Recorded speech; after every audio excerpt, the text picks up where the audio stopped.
সন্ধ্যা গনিয়ে অনেকটাই রাত হয়ে গেল, হাতে বইটা টানিয়ে গৌরীদাসের শ্রীপাঠে দরজায় করা নাড়লেন গৌর সুন্দর। গৌরীদাস দরজাটা খুলে দেখলো শ্রীমন মহাপ্রভু দাঁড়িয়ে আছেন,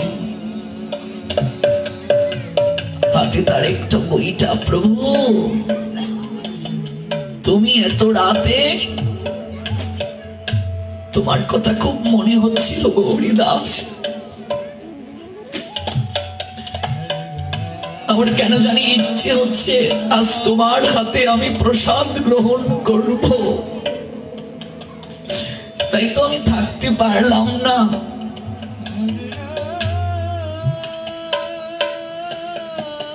এই নাও গৌরীদাস, এই বইটা আমি তোমায় দিলাম। তোমার মতো করে এমন করে যে সেবা করে আনন্দ প্রাপ্ত হবে, আমি বইটা হাতে নিয়ে তোমার আঙ্গিনায় জগৎজীবীকে দাঁড়িয়ে দেখালাম। আমি তাদের জন্য শেষের দিনে এমন করেই বইটা হাতে তুলে নেব, চরণ তরিতে তুলে দেওয়ার জন্য ঘাটে মাঝি হয়ে আসব।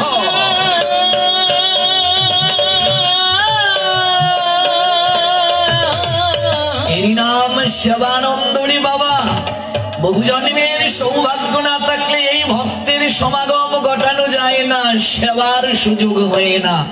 সর্বশ্রেষ্ঠ সেবা এই যে কৃষ্ণ কথামৃত সেবা দিচ্ছেন মনুষ্য জীবকে, আপনারা আয়োজনকারী ভক্ত এই সেবার সুযোগ করে দিলেন। পাটন্তে কিঞ্চিত যে প্রসাদ, এটা তো দেহের প্রসাদ, এটা রাত্রে পেলাম, সকালে পেতে হবে। এই সেবা তো বড় সেবা নয় রে বাবা। শাস্ত্র বললেন এই যে কৃষ্ণ কথামৃত প্রসাদ জগৎকে দান করানোর ব্যবস্থা হয়েছে, এটা সাধারণ কোনো প্রসাদ নয়। মহাপ্রভু হাতে বইটা তুলে নিলেন, এমন করে যে সেবানন্দে মগ্ন থাকবে, আমি তার জন্য হাতে বইটা তুলে নেব। সেবানন্দ, পরমানন্দ, এর থেকে আর কিছুই বড় প্রাপ্তি হতে পারে না।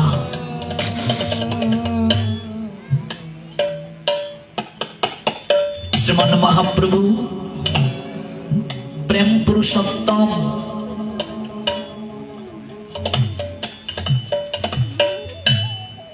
অতিশয় পতিত যারা, পাষণ্ডী যারা, তাদেরকেও প্রাণে মারিলেন না গোড়া। হরিনাম দিয়া হৃদয়কে সুদন করিয়ে দিলেন, যাচি গিয়া ঘরে ঘরে। জীবের সকল দুঃখ দূর করার প্রক্রিয়া দেখিয়ে দিলেন। গীতায় গোবিন্দ জানালেন দ্বিতীয় অধ্যায় সাংখ্য যুগের 65 নং শ্লোকে, প্রসাদে সর্ব দুঃখা নাম হানি অশ্ব উপজায়তে। জীবের সকল দুঃখ দূর হয়ে যায় যদি সে গোবিন্দের প্রসাদ লাভ করতে পারে। প্রসাদ মানে চাল, কলা আর অন্ন ব্যঞ্জন আদি কেবল নয়, গোবিন্দের প্রসাদ। এই যে কৃষ্ণ প্রসাদ, কৃষ্ণ কথাই হচ্ছে প্রসাদ। দুর্ভাগ্য হলেও সত্য, আমার কথায় অপরাধ নেবেন না। আমরা বুঝতে না পেরে বহু জায়গায় দেখবেন বৈষ্ণব সেবার নিমন্ত্রণ একেবারে মধ্যাহ্নকালীন সময়ে অন্ন প্রসাদ পাওয়ার সময় আমরা যাই। ভুল বলছি না তো? নাম কীর্তন হচ্ছে, আনন্দ বাজারে লোকের অভাব নেই। কত মূর্খ আমরা! ওরে, এই প্রসাদটাও তো দেহের জন্য রে। কিন্তু যে কৃষ্ণ প্রসাদ আমার আত্মাকে শত্রু থেকে মিত্রে পরিণত করে, যেখানে গীতায় বলছেন আত্মা আত্মার বন্ধু, আত্মা আত্মার শত্রু। আমার আত্মা ভজনবিহীন শত্রু হয়ে যাচ্ছে রে বাবা। যে আত্মাকে পরিশুদ্ধ করে জীবাত্মা পরমাত্মার স্বরূপে যাবে, নদী নালা খাল বিলের জলের পূর্ণতা কোথায়? সমুদ্রের সঙ্গে মিলনে। তো আমরা হলাম খণ্ড অখণ্ড হচ্ছেন ভগবান, তারই অংশ আমাদের মাঝে আছে বলে আমরা চলতে পারছি। আর ওই কৃষ্ণ কথা প্রসাদ আমাদের অখণ্ডের সঙ্গে মিলন ঘটিয়ে দেয়। কোন জায়গায় নিমন্ত্রিত হলে অন্ন ব্যঞ্জনাদি প্রসাদ তো পাবই, কিংবা ফলমূল তো পাবই, কিন্তু মাগো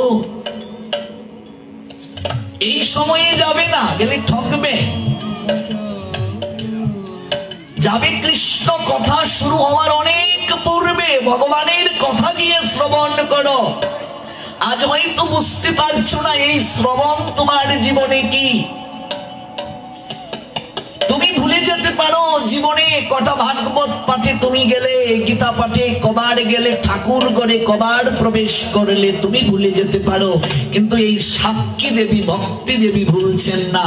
এজন্যই তো তিনি ঠাকুর ঘরে সেবার আসরে তাকে রাখা হয়, ভাগবত পাঠে তাকে রাখা হয়। তিনি সকল কিছু দেখছেন, শেষের দিনে সাক্ষী দেবেন তুমি কয়টা ভাগবত পাঠে গীতা পাঠে অংশগ্রহণ করেছ, জীবনে কয়বার ঠাকুর ঘরে গিয়ে বসেছ, তোমার জীবনে মালিকের কয়টা আইন তুমি পালন করেছ। ভগবানের কথা তার নাম থেকেও বড়। ভগবান বলছেন আমি থেকে আমার নাম বড়, আর নাম থেকে আমার কথার শক্তি বেশি। তব কথামৃত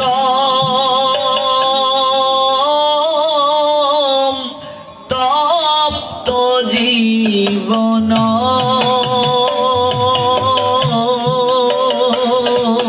তব কথামৃত তপ্ত জীবন, কবি বিরীত মে কলমশাপহ, অভিবিরিত কলমশাপহ, শ্রবণ মঙ্গল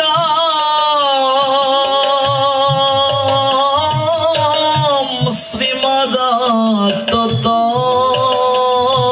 শ্রবণ মঙ্গল শ্রীমদরত, ভুবি গৃহণন্তি তে ভুরিদা জনা, ভুবি বিধিরন্তে ভুবি জনা। তব কথামৃতম তপ্ত জীবনম, গোপী গীতের একটা পদ। গোপীরা ভগবানকে বশ করেছিলেন। দেখবে এই জগতে কিছু লোক, সাধারণ লোক, স্বামী স্ত্রীর মাঝে মিল নেই, কবিরাজের কাছে দৌড়ে তাকে বশ করার জন্য। কাউকে ভালোবাসে, তার ভালোবাসা অস্বীকার করেছে, তান্ত্রিকের কাছে দৌড় দেয়, ওকে বশ করে দিন, তাবিজ দিন, এই দিন সেই দিন। কিন্তু গোপীরা দেখালেন ভগবানকে কি করে বশ করতে হয়। আমার গুরুদেব এই নিয়ে একটা গ্রন্থ লিখেছিলেন, শ্রী ভগবান বশীকরণ। কি করে ভগবানকে বশ করবে। প্রতিদিন যারা এই শ্লোকগুলো আস্বাদন করবে, গোপী গীতের শ্লোকগুলো, স্বয়ং ভগবান প্রতিজ্ঞা করে বললেন আমি স্বয়ং তার বশীভূত হয়ে যাব। স্বয়ং গোপীরা রাসমণ্ডলে গোবিন্দকে যখন হারিয়ে গিয়েছিলেন, তখন এই শ্লোকগুলোর মাধ্যমে তারা গোবিন্দকে পুনরায় প্রাপ্তির জন্য গীত গেয়েছিলেন। তব কথামৃতম, তব মানে তোমার, কথামৃতম কথা যুগ অমৃত, কথামৃত কথা যুগ অমৃতম, কথামৃতম। তব মানে তোমার, কার? ভগবানের। তোমার কথা হচ্ছে অমৃত তুল্য, তোমার কথা সাধারণ কথা নয়। তব কথামৃতম তপ্ত জীবনম, কবি বিরিতম কলমশাপহম শ্রবণ মঙ্গলম শ্রীমদাততম ভুবি গৃহন্তিতে ভুরিদা জনাহ। তোমার কথা অমৃততুল্য, ভগবানের কথা। একবার ভাবো তোমা, এই যে জগতে কত গান বের হয়ে গো, খুব মার্কেট থাকে কয়েক মাস, তারপরে এই গান কি হয়ে যায়, হারিয়ে যায়। কিন্তু এই যে হরি নাম আমরা গাইছি অনন্তকাল ধরে, কাউকে বলতে শুনেছ এই নাম ছাড়া অন্য আরেকটা কিছু গাও? এটা তো আমরা সবসময় শুনি। আকর্ষণ কি কমে যায় না? নামের আকর্ষণ বেড়েই যায়। এই যে ভগবানের কথা, একই কথা সবসময় আমরা আস্বাদন করছি, তাই তো? ভগবানের লীলা, পুতনা মুক্কণ লীলা যদি কেউ আস্বাদন করে, এটা কি নতুন করে বলার কিছু আছে? শিবাসীর কথা যদি কেউ আস্বাদন করে, এটা কি নতুন করে বলার আছে? তো একই কথা তো বারবার শুনছি, কই আগ্রহ আকর্ষণ তো কমছে না। বললেন নতুন করে শোনার প্রয়োজন নেই। সূর্য পূর্ব দিকে উঠে, এটার নতুন ভার্সন না, এটা নতুন কোনো কিছু বলার বিষয় না। বলছেন শ্রবণ মঙ্গলম, এই কথা তুমি হাজারবার শুনো, যতবার শুনো, শ্রবণ মঙ্গলম, শ্রবণ করলেই তোমার মঙ্গল হয়ে যাবে। তব কথা অমৃতম, কেন মঙ্গল হবে? তোমার কথাটা হচ্ছে অমৃতের ন্যায়। কেমন অমৃত? যে অমৃত পান করলে, যে অমৃত পান করলে আর কখনো জন্ম মৃত্যুর চক্রাকারে ঘুরতে হয় না গো। পরীক্ষিতকে যখন ভাগবত কথামৃত পান করাবেন শুকদেব গোস্বামী পাদ, স্বর্গ থেকে দেবতারা আসতেন অমৃতের ভাণ্ড নিয়ে। হে মহাত্মন, আপনি এই অমৃত পান করিয়ে দিন। আমরা যে অমৃত এনেছি তা পরীক্ষিতকে পান করিয়ে দিন, তার বিনিময়ে ওই কৃষ্ণ কথামৃত আমাদের পান করিয়ে দিন। শুকদেব গোস্বামী পাদ বলেন, হে দেবগণ, তোমরা কোন অমৃতের সঙ্গে কোন অমৃতের তুলনা করছো? তোমরা যে অমৃত পান করেছো, এই অমৃত তোমাদেরকে তো চিরবিজয়ী করতে পারেনি, তোমাদেরও একদিন মৃত্যু হবে। কিন্তু পরীক্ষিত যে অমৃত পান করতে প্রয়াসী হয়েছেন, এই অমৃত পান করলে পরীক্ষিতকে আর কোনোদিন এই সংসার দুঃখালয়ে ফিরে আসতে হবে না। দেখুন, এই অমৃত পান করতে কোনো শ্রম নেই গো, কোনো কষ্টও নেই, কেবল কান পেতে শ্রবণ করবে। এটাই ভাগবতের অভিনব বার্তা। সকল গ্রন্থ কত কথা বলছে ভগবানকে প্রাপ্তির জন্য, আর সেই নিয়ম কত কষ্ট, কত ক্লেশদায়ক, কিন্তু ভাগবতে নবীনত্ব আমাদের দান করলেন। ভাগবত জানালেন, ভক্ত ভগবানকে চাই তো তোমরা এতকাল শুনলে, আমি ভাগবত তোমাদের যে বার্তা দেব, ভক্ত ভগবানকে যতটুকু না চায় তার থেকে বেশি ভগবান ভক্তকে চান। এটা ভাগবত গ্রন্থ ব্যতীত আর কোন গ্রন্থ এই চমৎকার ব্যাখ্যা দেন নাই। আমি বলছিলাম, সুখ মানুষ কেন চায়? দুঃখী বলেই সুখ পায়, সেটাও আমরা পাঠের প্রথমে জানলাম। এটা সাময়িক সময়ের জন্য, সেই নশ্বর সুখে কারো পরিতৃপ্তি হয় না। মানুষ অন্তরে খুঁজে সেই সুখ, যে সুখ নিরবচ্ছিন্ন, শাশ্বত, অনাবিল, সেই সুখেরই নামান্তর ব্রহ্মানন্দ। আর ভগবানের কথা শ্রবণের মাঝে পরমানন্দ আছে, আকর্ষণ আছে। জগতে আর কোনো কিছুর মাঝে এই পরমাকর্ষণ, পরমানন্দ নেই। জ্ঞাত সারে অজ্ঞাত সারে মানুষ যা কামনা করে তাই ব্রহ্মবস্তু নিত্যকাল থেকে প্রতিক্ষণে মানুষ ভগবানকেই খুঁজছে। কেউ কাউকে ভালোবাসলো, ভালোবাসার মানুষটা ছেড়ে চলে গেল, দুঃখ পেয়ে সে বলে উঠে আমি জীবনে আর কাউকে ভালোবাসবো না। কিন্তু কিছুদিন পরে আবার সে অন্য কাউকে ভালোবাসতে চাচ্ছে, তার কাছ থেকে সুখ চাচ্ছে। নদীর এপারের মানুষ ভাবছে এপারে সুখ নাই, ওই পারের মানুষ হয়তো সুখে আছে। আর ওই পারে যাওয়ার পর বলছে না, এখানেও সুখ নাই, অন্য কোনো জায়গায় সুখ আছে। কিন্তু কেউ যে সুখ দিতে পারছে না এটা মানুষ বুঝতে পারছে, কিন্তু সেই সুখটা কে দেবে সে জানে না, অজ্ঞানতার কারণে। শাস্ত্র জানালেন ওই বারবার যে খুঁজছে মানুষ, অনুসন্ধান করছে, সে মূলত পরম আনন্দময় পরম সুখময়কেই খুঁজছে। কারণ কৃষ্ণ বিনা সুখ দিতে নাহি অন্যজন, থাকিলে বা বিদ্যা কুলে কোটি কোটি জন।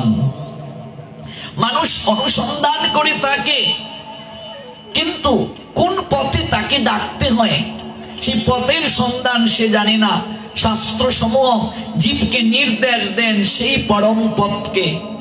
শাস্ত্রকারগণ নিত্য সুখকর আনন্দগণ শ্রী ভগবানকে অনুসন্ধান করার পথ, তাকে ভজন করার পথ, তাকে ধ্যান করার পথ বিভিন্ন প্রক্রিয়ায় জগৎকে জানিয়ে দিয়েছেন। চির শান্তি প্রাপ্তি হয় তাকে পেলে আর কিছু প্রাপ্তির বাকি থাকে না। ভগবানকে ভজন করার উপদেশ, উপাসনা, পথ নির্দেশ সকল শাস্ত্রে আছে। শাস্ত্র বিধিমত ভগবত উপাসনা করে শাশ্বত শান্তির অধিকারী হওয়া যায়।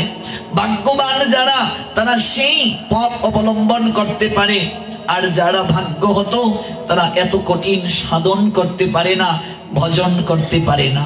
এই কলিযুগে ভাগ্য হতো জীবেরই সংখ্যা বেশি, কারণ তারা অন্নগত প্রাণ, তারা আহার ছাড়া বাঁচতে পারে না, তারা কামনার অতই অরণ্যবে নিপতিত, ওরা এত কঠিন ভজন করতে পারবে না। তাই শ্রীমৎ ভাগবত শাস্ত্র জগতে প্রকটিত হয়ে এক অভিনব বার্তা প্রদান করেছে সংসারী মনুষ্য জীবকে। হে কলিহত জীব, তুমি ভগবানকে ভজন করতে চাও তো? অবশ্যই চাও। ভজন না করলে তোমার এই জীবন সার্থক হবে কি করে? তুমি কেমন করে তোমার দুঃখকে গুছাবে? কেমন করে এই মনুষ্য জীবনকে তুমি সার্থক করবে? হে কলিহত জীব, তুমি কি জানো না এই মনুষ্য জীবন প্রাপ্তির পথে তোমাকে কত কষ্ট করতে হয়েছে? কিন্তু কোন প্রক্রিয়ায়, কোন সহজ পন্থায় তুমি তাকে প্রাপ্ত হবে? আমি তোমাকে সেই অভিনব বার্তা, অভিনব সন্দেশ প্রদান করছি। হে জীব, তোমার তো সামর্থ্য নেই ভজন করার, তোমার তো যোগ্যতা নেই তাকে ডাকার।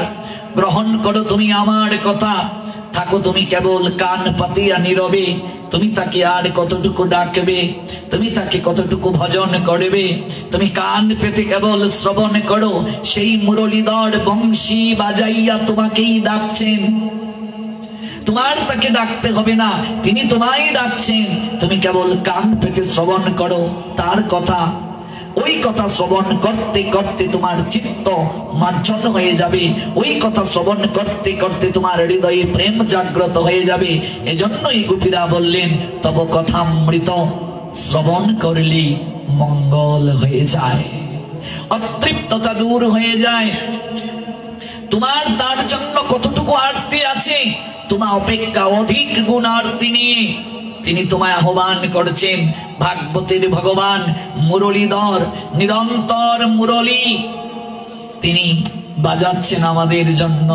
সর্বভূত মনোহরম নিনাদ ছাড়িয়া দিয়েছেন তিনি। তুমি পারো না তাকে ডাকতে, তিনি ডাকছেন।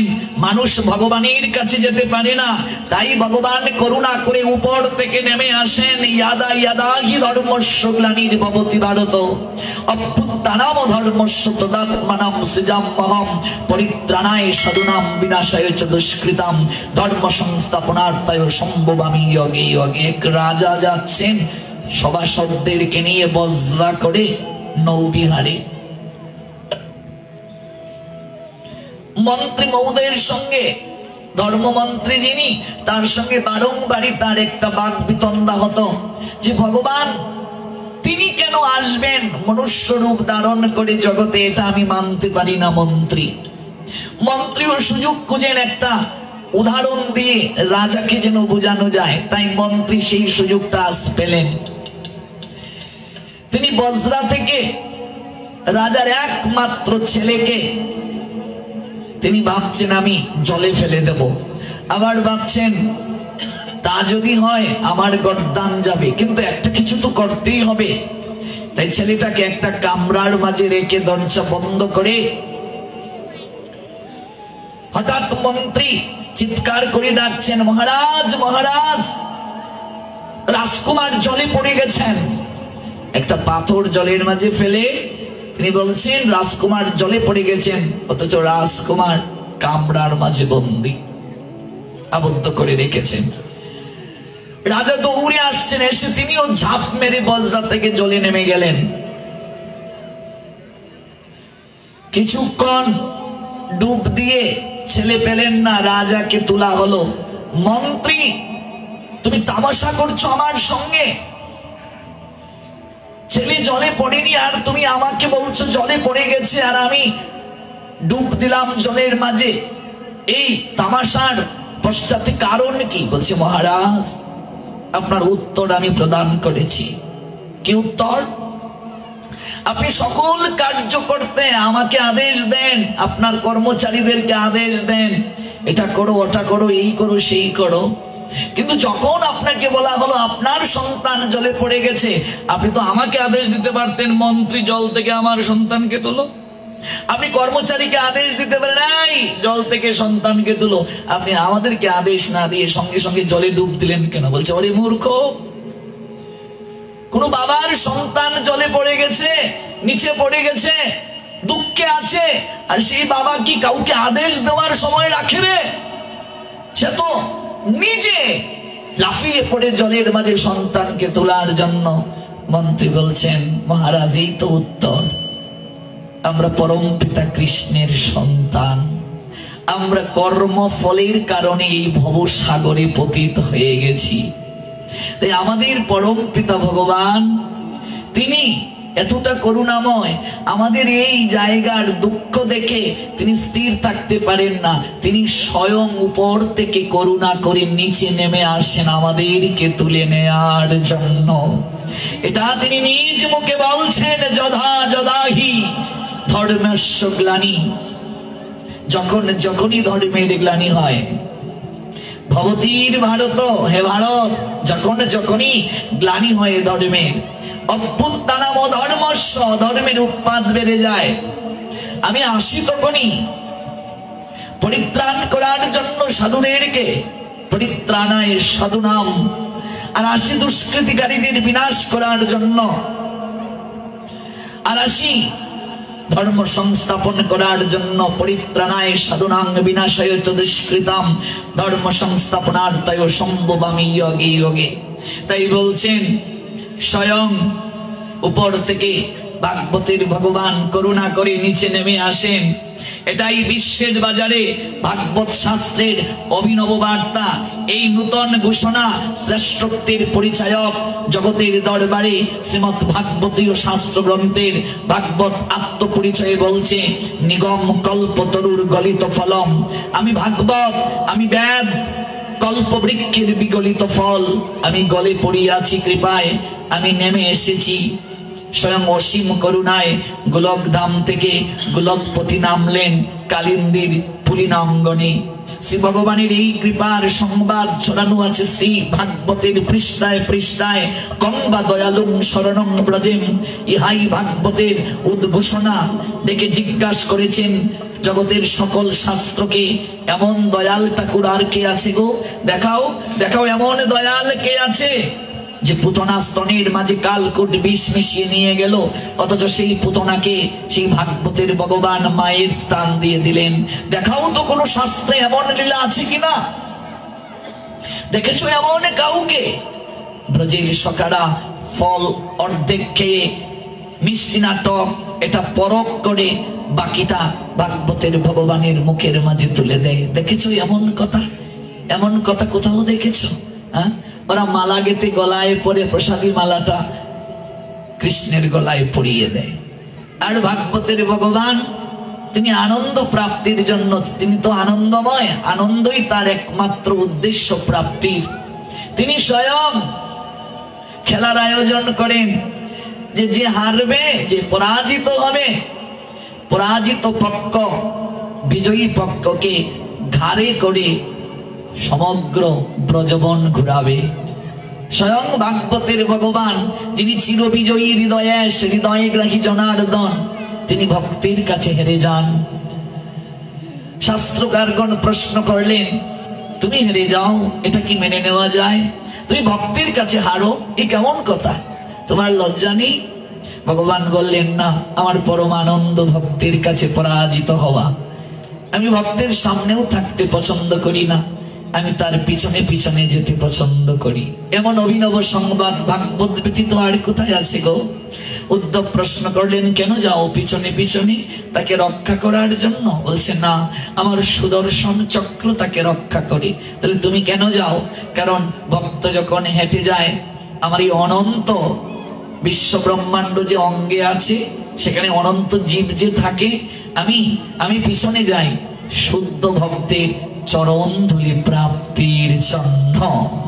অবাক হলেন উদ্ধব, এও কি সম্ভব? এজন্যই তো তার শেষ উক্তি, আমি মানুষ আর হতে চাই না ভগবান, আমি বৃন্দাবনের লতা গুল্ম হয়ে এক রাস্তার কোণে পড়ে থাকতে চাই। যে ধূলিকণা প্রাপ্তির জন্য আমার পরম আরাধ্য আকাঙ্ক্ষা করেন, তাহলে আমি কেন মানুষ হব? আমি লতা গুল্ম হয়ে থাকতে চাই। ব্রজবাসীরা যখন ব্রজেশ্বরের বংশীর ধ্বনি শুনে ছুটে আসবে, আমি পথের এক কোণে দণ্ডায়মান হয়ে সেই চরণ ধূলিকণা নিজ অঙ্গে মাখবো, আর আমার এই জীবনকে ধন্য করব। এমন কথা ভাগবত ব্যতীত আর কোথায় আছে? কোথায় আছে এমন কথা? পুরাণ জানিয়েছে, ভক্ত সংবাদ আনতে গিয়েছেন ভগবানের, বৃন্দাকে দুটি করে মথুরায় পাঠানো হলো, এটা পুরাণের কথা। আর পুরাণের পুরাণ, মহাপুরাণ, অমল পুরাণ ভাগবত জানালেন, ভক্ত ভগবানের সংবাদ নেবে এই কথা আমরা ভাগবত জানাইনি। ভাগবত বলছেন আমরা জানালাম। স্বয়ং ভগবানের মন বিষণ্ণ, তিনি রাজ সিংহাসনে বসেও কান্না করেন। ঐশ্বর্য তার ভালো লাগে না। যেদিন থেকে তিনি বৃন্দাবন থেকে মথুরায় আসলেন, সেই দিন থেকে ননি মাখন গ্রহণ করেন নাই। তার এই ক্রন্দনের কারণ অনুভব করার জন্য মথুরার শ্রেষ্ঠ পণ্ডিত উদ্ধব এসে যখন তার কাছে বসলো, তিনি উদ্ধবের গলা জড়িয়ে ধরে কেঁদে কেঁদে বলছেন, ভাই উদ্ধব, তুমি তো আমার মরম কথা জানো। মরমের কথা মরমের জন ছাড়া কারো কাছে তো বলা যায় না। তুমি তো আমার হৃদয়ের কথা জানো। আমি যদিও এই ঐশ্বর্যের ভুবনে, আমি যদিও রাজ সিংহাসনে বসে এই রাজ সুখ ভোগ করতে তুমি দেখতে পাচ্ছ, রাজ পোশাক পরিধান করতে দেখতে পাচ্ছ, কিন্তু আমার অন্তরটা পড়ে আছে মধুময় শ্রী বৃন্দাবনে। আমার অন্তরটা পড়ে আছে ভক্তদের নিকটে। আমার এই রাজবেশ পরিত্যাগ করে ইচ্ছে হয় রাখালির বেশ ধারণ করতে। কি চমৎকার ভাগবতের কথা গো! আমার রাজবেশ পরিত্যাগ করে রাখালির বেশ ধারণ করতে ইচ্ছে হয়।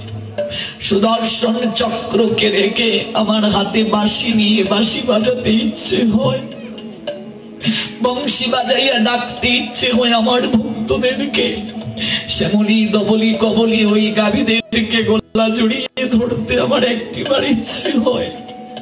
আর ওই স্তনদুগ্ধ বাছুর যেভাবে গ্রহণ করে আমিও গ্রহণ করেছিলাম, ওরা জিহ্বা দিয়ে আমাকে বাচ্চার মতো আদর করে দিয়েছে। আমার একটিবার ইচ্ছে হয় সেই গোমাতাদের স্তনদুগ্ধ পান করতে, আর তাদের গলা জড়িয়ে ধরে একটু নয়নের জল পরিশোধ করতে। আমি সুখে নেই, সুখে নেই উদ্ধব। আমি রাজ ঐশ্বর্য ভোগ কোনো কিছুর কাঙ্গাল নয়, আমি প্রেমের কাঙ্গাল, আমি প্রেমময়, আমি প্রেমময় হরি। আমার মন একটিবার চায় প্রেমের ভুবন মধুময় বৃন্দাবনে ফিরে যেতে। যাও না, তুমি একবার যাও সংবাদ নিয়ে মধুময় শ্রী বৃন্দাবনে। দেখালেন ভাগবত, ভক্ত কি সংবাদ নেবে ভগবানের? ভগবান নিজে সংবাদের জন্য উদ্ধবকে পাঠালেন। মানুষ চায় ভগবানকে, ইহা অপেক্ষাও বড় কথা ভাগবতের কথা। ভগবান চায় মানুষকে, ভক্ত বেকুল ভগবানের জন্য, তার থেকে অপেক্ষা মনোরম ভাগবতের অন্তরের কথা। ভগবান বেকুল ভক্তের জন্য, স্তন্য পিপাসায় গোপাল কাঁদছে যশোদার জন্য। বৎসকে হারিয়ে কানাই তাদেরকে খুঁজে খুঁজে কাতর, বনে বনে ব্রজ ললনার মন হরণ করে নিকটে আনার জন্য বাঁশুড়িতে কলদনি করছেন গোপীজন বল্লভ। ইহাই তো ভাগবতের লীলার মধুরিমা, তাই তো ব্রজ গোপীরা আজ অন্তরের কথা, অন্তরের নাথকে জানাচ্ছেন তোমার কথা। অমৃত তব কথা অমৃতম তপ্ত জীবনম। তোমাকে হারিয়ে আমরা কোন ক্রমে বেঁচে আছি, এটা কি বেঁচে থাকা বলে না, এটা জীবন্তে মরা। তোমার কথা এই তপ্ত জীবনকে, এই বিষয়ে বিষে কাতর জীবনটাকে একটু সরস করেছে। কবি ভিরিতম কলমশাপহম, হৃদয়ের কলমশা দূর করে দিয়েছে। শ্রবণ মঙ্গলম, এই কথা যারা শ্রবণ করবে তাদের মঙ্গল হবে। মহাপাপী, মহাপাপাচারী, অত্যন্ত দুরাচারী, অত্যন্ত পতিত, অত্যন্ত পাষণ্যী, ব্রহ্ম হত্যায় কাতর, এমনকি কারণিকর থেকে সাপগ্রস্ত হয়েছে, মরে যাবে কদিনের মাঝে, এমন কেউ যদি ওই ভাগবতের কথা শ্রবণ করে, ভাগবত প্রতিজ্ঞা করে বলছেন অন্তিমকালে স্বয়ং ভাগবতের প্রাণনাথ গোবিন্দ পাঠাবেন তার জন্য গোলক দামে নিয়ে যেতে, তার শ্রী চরণ রথকে পাঠিয়ে দেবেন গোলক দামে পৌঁছে নেওয়ার জন্য।